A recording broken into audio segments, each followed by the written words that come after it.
ወይዘሮ ሰማል። አቤት። አስታውሽኝ? አዎ አረሳውሽም ሲፈን።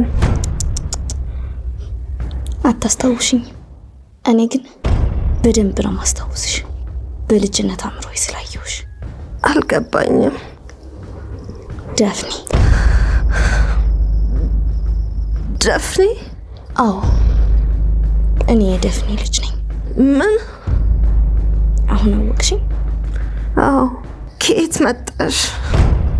ካለሁበት። ለምን? ዳፍኔ አንድ መልእክት ልካኝ ነበር። የምን መልእክት?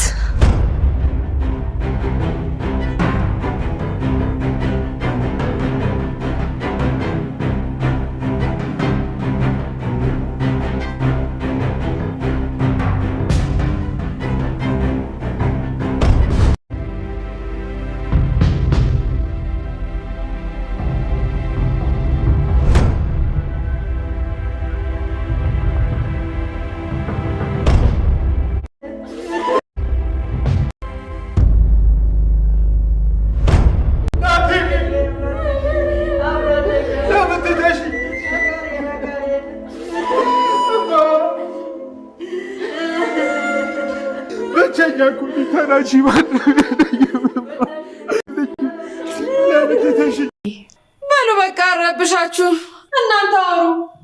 ያው እንግዲህ እንደ ቤተሰብ ተጫወቱ።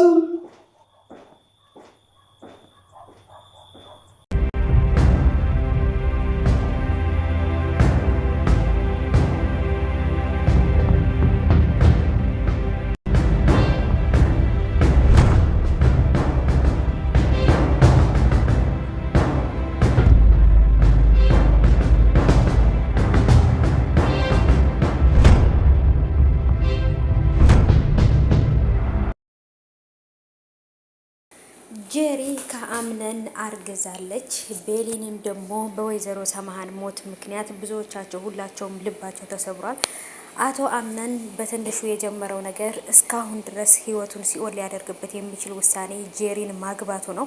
ወይዘሮ ሰማሃንም እንግዲህ በፊት በገደለቻት የቤት ሰራተኛ ምክንያት ህይወቷ ሲኦል ሆኖባታል። እሷም ደግሞ እንግዲህ ማናት ይች ልጅ?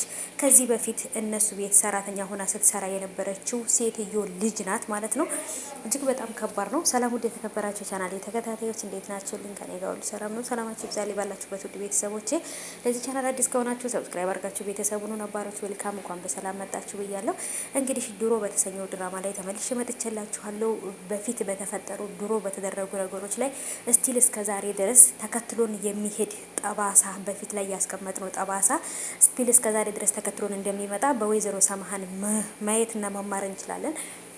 እንግዲህ እውነት ለመናገር የተፈጠረው ነገር አይታችኋል። እንግዲህ አቶ አምነንና ጄሪ ቀለበት ባደረጉበት ሌሊት ወይም ደግሞ ማታ ነበር እንግዲህ በካርቶን የሰው እጅ የተላከላቸው። ይህም ምክንያት እንግዲህ እስከ መቼ ድረስ ሊቀጥል እንደሚችል አብራችሁ የምታዩት ይሆናል። እንግዲህ በገዛ በወንድሟ በባሏ እህት በተነሳችው ወይም ደግሞ በአምነን አክስት ጄሪ መድኃኒት እንዲሰጣት ካረገቻት በኋላ ወይዘሮ ሰማሃን እንግዲህ ፓራራይዝ ሆና ወይም መንቀሳቀስ አቅቷት ረስታ ሁላ ነበር ሁሉንም ነገር።